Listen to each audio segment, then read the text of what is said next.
Salut tout le monde, c'est Melvin, j'espère que vous allez bien. Je vous retrouve aujourd'hui pour une nouvelle vidéo dans laquelle je vous raconter, comme d'habitude, une histoire terrifiante. Je suis trop content de vous retrouver, de vous raconter cette histoire. Elle m'a vraiment plu parce qu'il y a vraiment tout ce que j'aime réuni dans cette histoire. Ça se passe aux États-Unis. Enfin, je vais pas vous en dire plus, je vais vous laisser découvrir ça. Mais avant toute chose, si vous aimez cette vidéo, si vous aimez les autres vidéos que je propose sur la chaîne, n'hésitez pas à vous abonner parce que je compte en sortir encore des tonnes et des tonnes, donc ça risque de vous plaire. Vous vous souvenez, il y a 2 semaines, je crois, j'avais fait une vidéo dans laquelle je disais qu'il y avait 68% de personnes qui regardaient mes vidéos qui n'étaient pas abonnées. Je crois que maintenant ça a un petit peu baissé, on est à 63%. Faut que ça continue. Blague à part, merci beaucoup pour votre soutien, ça me fait trop plaisir, c'est juste trop motivant. Il n'y a rien de mieux que d'être suivi comme ça en faisant des vidéos et franchement je peux que vous remercier. Chaque jour je lis et je réponds à vos commentaires, ça me fait trop plaisir parce qu'apparemment vous avez l'air d'aimer énormément les vidéos, donc il n'y a rien qui me fait plus plaisir. Je suis actuellement en train de travailler sur le 2e épisode spécial abonné parce que comme je vous l'ai dit j'ai reçu plein d'histoires et en parallèle de ça je travaille sur le nouveau concept qui va arriver dans les semaines à venir. Je vous en avais parlé un petit peu dans une précédente vidéo. C'est pas un truc révolutionnaire, ne vous attendez pas non plus à un concept de fou malade, mais moi ça me fait plaisir de le faire à ma manière et j'espère que ça va vous plaire. Bref, assez blablaté, je pense qu'on passe à l'histoire, éteignez la lumière et c'est parti.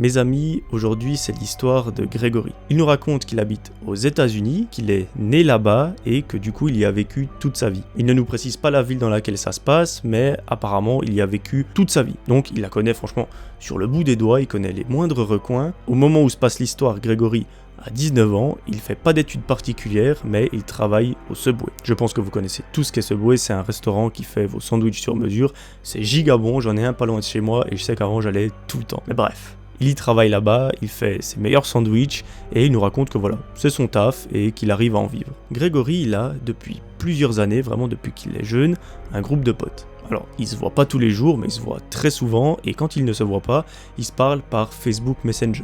En plus de ça, il nous raconte que tous les soirs, ils sont sur Discord en train de jouer à Warzone, c'est un peu comme moi, mais voilà, il nous raconte que vraiment, ils jouent souvent avec ses potes et que du coup, ils ont un lien très fort ensemble. Une des passions, en plus du jeu vidéo qu'ils ont en commun, c'est l'exploration. En gros, ils adorent aller explorer des lieux, que ce soit des lieux hantés, des lieux abandonnés, des lieux qui font tout simplement flipper, mais ils nous racontent qu'ils font ça depuis plusieurs années, et franchement c'est leur kiff. Par contre, ils n'y vont jamais seuls, ils vont toujours tous ensemble pour voilà, avoir des souvenirs, avoir des frissons ensemble, et pouvoir raconter des choses. Ce fameux jour, Gregory va travailler au Subway, il fait ses sandwichs, il sert les clients, et à la fin de la journée, il rentre chez lui. Avant de rentrer chez lui, il rencontre un de ses potes qui habite à côté, et ils discutent pendant une petite heure. Pendant la discussion, ils se disent, voilà, ça fait longtemps qu'on s'est pas vu avec les potes, faudrait qu'on se fasse quelque chose prochainement. Alors là, Gregory, il est super heureux, parce que vraiment, il adore voir ses potes, et il se dit, est-ce qu'on irait pas se faire une exploration? Son pote est super chaud, il dit, franchement, vas-y, on se fait ça prochainement, on va en parler à nos potes, et on regarde quand on fixe ça. À la fin de la conversation, les deux rentrent chez eux et évidemment ils se sont donné rendez-vous à 21h30 sur Warzone pour jouer toute la nuit. Gregory rentre chez lui, il se prépare, il se fait à manger, il va se doucher et ensuite il se connecte sur Warzone et se met sur Discord pour pouvoir parler avec ses potes. Là, vu qu'ils sont tous réunis, ils se disent voilà, on va faire une exploration, il faut qu'on fixe une date parce qu'on a trop envie de se voir. Durant la soirée, du coup ils fixent une date, ils se disent on va y aller dans 2 jours, par contre il faut qu'on trouve un endroit. Au bout de quelques parties, ils décident de stopper un petit peu le jeu vidéo et de tous ensemble rechercher un endroit qu'ils pourraient visiter. Eux, ils ont un seul critère quand ils vont visiter un endroit, c'est qu'il soit terrifiant. Ils veulent pas aller visiter quelque chose en plein jour, etc. Ils veulent vraiment un endroit qui fait flipper en pleine nuit. Perso, c'est pas quelque chose qui m'attire plus que ça. Au bout d'1 heure de recherche, un des membres du groupe tombe sur une forêt. Apparemment, cette forêt abriterait une statue, et apparemment cette statue a été mise en place pour rendre hommage aux victimes d'un crash d'avion qui s'est passé il y a des dizaines d'années. En fait, un avion s'est écrasé dans cette forêt, personne n'a survécu, que ce soit les passagers ou les membres d'équipage. D'après des témoignages qu'ils ont trouvés sur internet, cette statue fait quand même pas mal flipper. Les personnes qui l'ont visitée récemment, je vous dis ça, j'ai des frissons, apparemment elles ont entendu des trucs vraiment terrifiants. Elles ont entendu des cris, elles ont entendu des sortes de chants. Il y a une petite route qui passe à côté de cette forêt et apparemment des personnes ont vu des silhouettes avec des sortes d'armes dans les mains. On ne sait pas vraiment ce qu'il y a là-bas, mais ça fait juste flipper. Du coup, quoi de mieux pour nos amis enquêteurs que cette forêt? À l'unanimité, ils décident de voter pour cette forêt. Donc, dans 2 jours, ils vont aller la visiter. Leur but, c'est de trouver cette statue et de voir ce qui s'y passe. Vous allez voir, ils auraient peut-être dû réfléchir avant. Durant la journée qui suit, ils préparent leurs affaires. Ils se renseignent un petit peu pour savoir où est cette forêt, comment on y accède, où se trouve à peu près la statue, parce que c'est bien beau d'aller dans une forêt, si on ne sait pas exactement où on doit aller, on va juste se perdre, et se perdre au milieu de la forêt en pleine nuit, je suis pas sûr que ce soit le meilleur plan. Donc ils regardent des cartes, ils font vraiment tout le trajet, ils vont acheter un petit peu d'équipement, des bonnes chaussures, des lampes de poche et tout ce qu'il faut pour aller dans la forêt. Le soir, ils font une petite soirée ensemble chez Grégory et ils dorment tous chez lui. Comme ça, le lendemain matin, ils pourront gentiment se préparer et au milieu de l'après-midi, partir en direction de la forêt pour y arriver le soir, parce que cette forêt apparemment se trouve à quelques heures de route, et du coup, ils ont prévu d'y arriver vers 19-20 heures. Je vous l'ai pas dit, mais 19-20 heures, il fait déjà nuit parce qu'on est en hiver. Il y a tout qui est réuni pour que ce soit terrifiant. Le lendemain, ils se lèvent, ils se préparent, et comme je viens de vous le dire, au milieu de l'après-midi, ils prennent la voiture. Sur le trajet, ils s'arrêtent dans une station essence pour acheter de quoi manger pendant leur exploration et mettre un petit peu de carburant parce que voilà, la voiture, elle va pas forcément tenir l'aller-retour. Ça serait dommage de tomber en panne au milieu de la forêt. Il y en a peut-être parmi vous qui regardent cette vidéo en avant-première. Si c'est le cas, il faut combattre le record de 130 likes avant que la vidéo se finisse. N'hésitez pas. Je compte sur toi pour mettre ton plus beau like si la vidéo te plaît, bien évidemment. Nos amis explorateurs reprennent la route et arrivent aux portes de la forêt. Là, Grégory nous raconte que l'ambiance est déjà flippante. L'entrée de la forêt est juste hyper glauque, et quand on regarde en direction de la forêt, on ne voit pas le bout. C'est juste atroce, on voit vraiment plein d'arbres, et vous savez, il y a une sorte, pas comme de fumée, mais un peu de brouillard, etc. Enfin, je vous laisse imaginer le truc, et il nous raconte que là, il a commencé à avoir des frissons, alors qu'il s'est rien passé de spécial. Mais bref, le groupe d'amis se donne une consigne, c'est de rester ensemble, quoi qu'il arrive. S'ils voient quelque chose, s'ils entendent quelque chose, ils essayent de pas paniquer, même si c'est un petit peu compliqué, mais il faut qu'ils restent soudés et qu'ils partent en même temps. Parce que commencer à se disperser au milieu de la forêt, au milieu de la nuit, avec des gens peut-être mal intentionnés ou des choses un petit peu dangereuses, c'est franchement pas le bon plan. Tout le monde est d'accord et ils commencent à entrer dans la forêt. Au début, ils entendent des petits craquements, comme si c'était un peu des animaux qui couraient parce qu'ils ont eu peur d'eux, mais ils n'entendent pas grand-chose de spécial. Du moins, pas des choses qu'ils ont pu lire dans les témoignages. Au bout d'1h30 de marche, donc ils sont vraiment très avancés dans la forêt, et ils arrivent à cette fameuse statue. Bizarrement, autour de la statue, il n'y a rien qui montre qu'une personne est venue avant. En principe, dans un lieu touristique comme celui-ci, il y a souvent des canettes qui sont jetées, enfin on voit qu'il y a eu le passage d'un humain, mais là bizarrement c'est comme si cette statue était à l'abandon depuis plusieurs années. Donc là tous les membres du groupe se disent ouais c'est parce qu'elle est hantée, c'est parce que personne n'est venu là parce qu'ils ont trop peur, enfin toutes sortes de théories qui font bien flipper, mais voilà, ils se disent personne n'est venu récemment visiter cette statue. C'est un élément qui rassure pas forcément le groupe, mais eux ils kiffent trop ça. C'est vraiment la sensation de se dire on est un peu dans l'interdit, on est un peu dans le flip, on sait pas si on nous observe autour, ça c'est quelque chose qu'ils adorent et en plus ils sont en groupe donc ça amplifie largement le sentiment. Ils s'approchent de la statue et décident de faire une sorte de petit campement temporaire, en gros ils vont s'asseoir pour manger un petit truc. Ils ont acheté des sandwichs dans la station-service et ils vont donc se poser un petit moment pour boire et manger et reprendre l'exploration. Une fois qu'ils ont fini de manger, c'est fou, je sais pas, c'est des malades, je sais pas pourquoi ils ont fait ça, ils décident d'éteindre leur lampe de poche. Grégory nous raconte qu'apparemment ça les fait kiffer, ça les fait flipper en même temps, mais pour moi c'est des malades. Je n'aurais jamais fait ça, même avec 10 potes qui sont vraiment balèzes, qui peuvent nous défendre si jamais il se passe quelque chose, mais c'est des malades. Mais bon, eux ils sont contents, ça les fait flipper, ça les fait kiffer, pourquoi pas. Tout le monde prend sa lampe de poche, ils s'exécutent et l'éteignent. Ils se retrouvent donc dans le noir complet et ils ne peuvent que se fier à leur ouïe. Donc en gros, ils ne peuvent que se fier à ce qu'ils entendent ou ce qu'ils vont entendre. En fait, Grégory nous raconte qu'ils ne sont pas dans le noir complet, ils sont éclairés uniquement par la lune. Donc ça donne encore une ambiance plus bizarre parce que comme je vous l'ai dit avant, il y a une sorte de brouillard dans la forêt qui lui-même est éclairé par la lune. Ça donne juste une ambiance qui fait trop flipper, mais eux, ils kiffent ça. Ils décident de continuer leur exploration et de s'avancer un petit peu plus dans la forêt. Au bout de quelques centaines de mètres, un des membres du groupe ressent quelque chose de bizarre. Il se dit, je sais pas, j'entends des petits bruits à côté de moi, j'ai l'impression qu'il y a quelqu'un ou quelque chose qui nous observe, qui est caché derrière un arbre à, je sais pas, 20-30 mètres, mais j'ai franchement cette impression d'être observé. Donc ses potes essayent de le rassurer, ils lui disent, mec, on est en groupe de 6 personnes, il peut pas nous arriver grand chose. Même si quelqu'un nous observe, même si quelqu'un ou plusieurs personnes nous attaquent, on peut se défendre, on est costaud, on sait se battre, il nous arrivera rien. Le pote est un petit peu rassuré, mais pas plus que ça. Il continue quand même l'exploration et il s'avance de plus en plus dans la forêt. Au bout d'un moment, ils arrivent dans une sorte de grotte entre guillemets, et là, ils sont pas très sereins. Dans cette grotte, il fait juste tout noir, du coup, ils ont allumé leur lampe de poche et ils découvrent un feu qui est éteint, mais qui est encore chaud. Alors, si avec ça, c'est pas trop grave, c'est un peu bizarre, mais c'est pas trop grave, sauf qu'ils découvrent des inscriptions contre le mur qui ont l'air d'être écrites avec du sang. Du moins, c'est un liquide rouge. Moi, j'associe ça à du sang. Eux, ils l'ont associé à du sang sur le moment. Et surtout, ils découvrent au sol toutes sortes de poupées, comme si c'était des poupées vaudou, et des espèces de bougies, enfin, tout ce qu'il faut pour faire des rituels. Il y a un mec dans le groupe qui a eu le temps de réfléchir et qui dit, les gars, si le feu est encore chaud, ça veut probablement dire que les personnes sont pas si loin. Parce que ça veut dire qu'il a été éteint il y a quelques minutes, faut vraiment que là on fasse gaffe. Ça peut être des campeurs un petit peu chelous, ça peut être des mecs comme nous qui explorent cet endroit, mais ça peut aussi probablement être des gens un petit peu moins bien intentionnés. Du coup, on peut continuer l'exploration, mais faut juste qu'on soit un petit peu prudent. Faut pas qu'on fasse n'importe quoi, ça serait débile qu'un de nous finisse à l'hôpital, ou pire, qu'il meure au milieu de la forêt. Cette découverte, elle met un petit peu un froid au sein du groupe. Alors ils sont tout aussi contents qu'avant de faire cette exploration, mais l'ambiance est plus forcément la même. Avant c'était un petit peu joyeux, festif, on rigole avec les potes. Là, c'est un petit peu plus, on se méfie un petit peu, on regarde à gauche, à droite, s'il n'y a pas quelqu'un qui nous observe, s'il n'y a pas des mecs avec des armes qui veulent tout à coup nous attaquer. Ils continuent l'exploration pendant plusieurs minutes.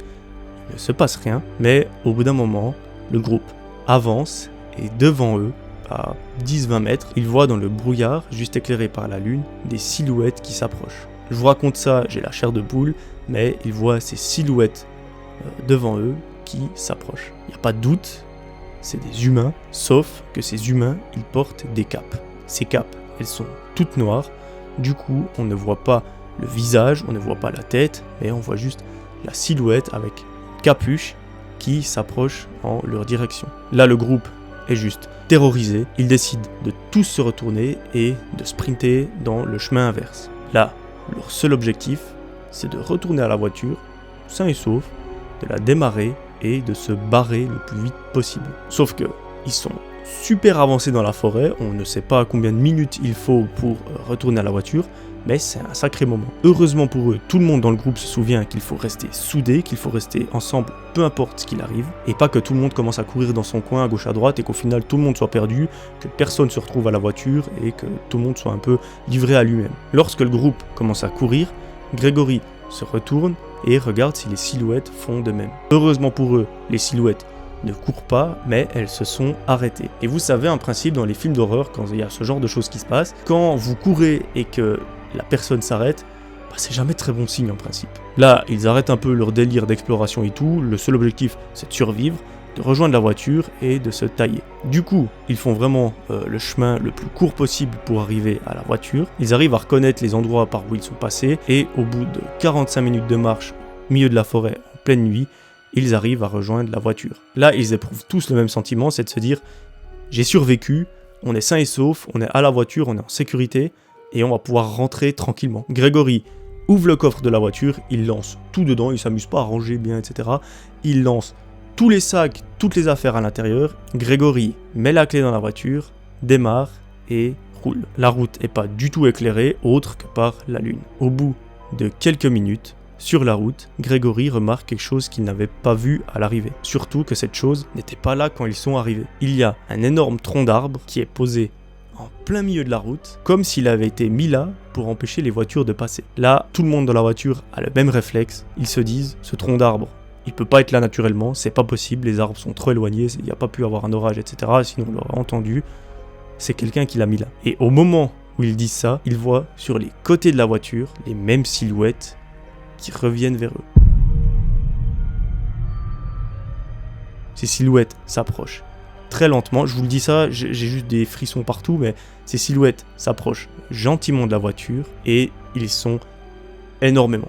Grégory n'arrive pas à les compter, mais il nous raconte qu'il y avait plus d'une vingtaine, voire une trentaine de personnes.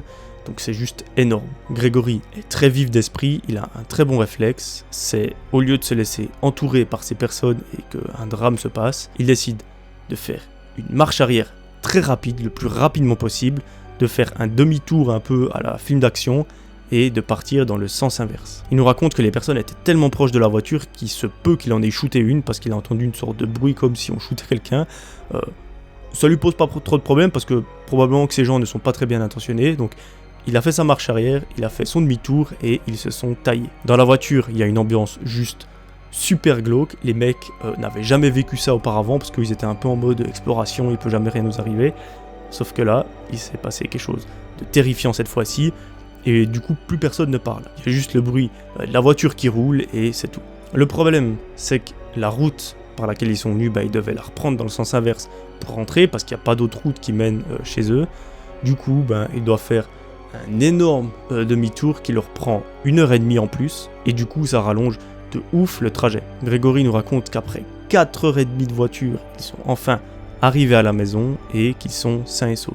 De base, tout le monde devait rentrer chez soi pour dormir, pour se remettre un petit peu de ses émotions, sauf que là, ils ont décidé de redormir tous ensemble chez Grégory pour pouvoir discuter de ce qui s'est passé ce soir-là. Ils se mettent tous dans la chambre de Grégory, ils ont tous un petit matelas, etc. Et ils se mettent en cercle et ils commencent à discuter. Au milieu de la discussion, ils veulent en savoir plus. Qui sont ces gens? Pourquoi ils sont là? Pourquoi ils ont des capuches? Sur internet, ils ne trouvent pas plus d'informations qu'ils ont trouvées au début, à part des gens qui ont déjà vu ces personnes-là, mais ils savent pas pourquoi elles sont là. Et du coup, leur seul moyen d'en savoir plus, c'est d'appeler la police. Déjà, ça va leur permettre de signaler les faits pour que la police puisse un peu enquêter sur ça et d'avoir un peu des réponses à leurs questions. Ils appellent la police, parce qu'on peut les appeler à n'importe quelle heure, et ils tombent sur un agent. Là, ils préviennent directement que c'est pas pour signaler un meurtre, etc., pas qu'il y ait des patrouilles qui sont envoyées ou quoi, mais ils leur disent voilà, on vient de vivre quelque chose de terrifiant dans une forêt, on voudrait un peu en savoir plus. Une discussion s'entame entre l'agent et le groupe de personnes, et justement, Grégory raconte au téléphone tout ce qui s'est passé. Ils sont allés voir dans une forêt, voir la fameuse statue en lien avec le crash d'avion d'il y a plusieurs dizaines d'années, et au bout de quelques minutes, l'agent de police leur raconte en fait l'histoire. C'est effectivement vrai, il y a des personnes qui sont déjà allées à cette statue pour voir un petit peu comment ça se passe, voir un petit peu les lieux, et surtout visiter cette statue, et qu'ils ont rencontré ces mêmes personnes flippantes avec leurs capuches, et toutes sortes d'objets bizarres. Il leur dit qu'il y a une enquête qui est en cours depuis plusieurs mois, voire une année, mais qu'ils n'ont jamais réussi à mettre la main sur ces personnes. Heureusement, personne n'a été blessé jusque-là parce que tout le monde a réussi à s'échapper, mais on ne sait pas ce qui se passerait si une personne n'arrive pas à s'échapper et qu'elle est prise entre les mains de ces personnes. Mais je crois d'ailleurs, vaut mieux ne pas savoir. L'agent leur explique également que la police a averti la ville dans laquelle ils se trouvent pour mettre un communiqué sur le site officiel et dire ne vous rendez pas dans cette forêt parce qu'il se passe quelque chose, on ne sait pas quoi, il faut juste faire super gaffe et éviter d'y aller. Sauf que notre groupe d'amis sont un petit peu maladroits, ils n'ont pas pensé à regarder sur le site de la ville, moi je l'aurais pas fait non plus, du coup ils sont passés à côté de ce communiqué, parce que s'ils l'avaient lu avant d'y aller, je pense qu'ils auraient un petit peu changé d'avis. Et ils auraient peut-être visité, je sais pas, une maison hantée ou quelque chose d'un petit peu plus sûr entre guillemets, et ils seraient pas forcément allés dans cette forêt. Mais bon, le policier leur explique que l'enquête est toujours en cours et qu'ils espèrent fortement pouvoir mettre la main sur l'un d'entre eux pour l'interroger et savoir ce qui se passe dans cette forêt. Ça a tout l'air d'être un délire de secte satanique ou je sais pas quoi, des choses super bizarres se passent là au milieu et on n'a pas trop envie de savoir ce qui se passe exactement. L'essentiel, c'est que notre groupe d'explorateurs en herbe soit sains et saufs et qu'ils soient tous rentrés avec un souvenir qu'ils pourront raconter un jour ou l'autre. Je ne sais pas si c'est un bon souvenir ou un mauvais souvenir, mais qu'ils soient tous sains et saufs. Voilà, c'est la fin de cette histoire, j'espère qu'elle vous aura plu. En tout cas, comme d'habitude, j'ai pris un réel kiff à la raconter. C'est franchement l'une de mes préférées sur la chaîne parce que il y a tout ce que je déteste, mais tout ce que j'adore aussi dans l'histoire, la forêt, le délire de secte, etc. L'histoire qui n'est pas forcément résolue parce qu'on ne sait toujours pas qui sont ces personnes, Moi, j'adore ça, donc j'espère que j'ai réussi un peu à vous transmettre ces émotions et que vous avez apprécié la vidéo. Comme d'habitude, si elle t'a plu et que tu veux en voir plus, n'hésite pas à t'abonner et à activer la cloche si tu veux recevoir chaque fois que je mets une vidéo en ligne, une petite notification sur ton téléphone. Voilà, je crois que je vous ai tout dit, moi je vous retrouve très vite pour une nouvelle vidéo. D'ici là, j'aimerais que vous preniez soin de vous comme d'habitude. Je sais pas si vous êtes encore en vacances ou si vous avez repris les cours ou le travail, en tout cas, bon courage, moi ma rentrée ce sera le 6 septembre, mais d'ici là on aura le temps de se voir plusieurs fois pour une nouvelle vidéo. Moi je vous promets que je vous retrouve très vite, prenez soin de vous d'ici là, très bonne rentrée à ceux qui reprennent les cours prochainement ou le travail. Moi je vous fais tout plein de gros bisous, c'était Melvin, ciao ciao.